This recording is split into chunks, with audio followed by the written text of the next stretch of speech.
Jadi sebagaimana disampaikan Bapak Presiden pada saat sidang Kabinet Paripurna bahwa kita sedang merumuskan beberapa kebijakan dalam rangka untuk kita mulai menyadari bahwa kita semua harus bersama-sama untuk mengefisienkan diri kita ya, dalam hal bekerja. Bukan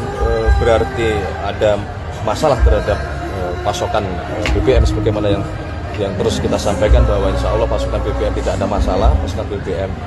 aman, tetapi kita ingin menjadikan momentum ini bagian dari untuk kita mengkoreksi diri, memperbaiki diri,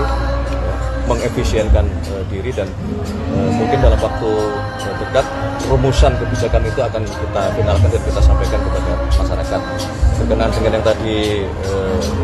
disampaikan itu adalah salah satu bentuk mungkin akan diberlakukan untuk work from home paling tidak satu hari dalam 1 minggu.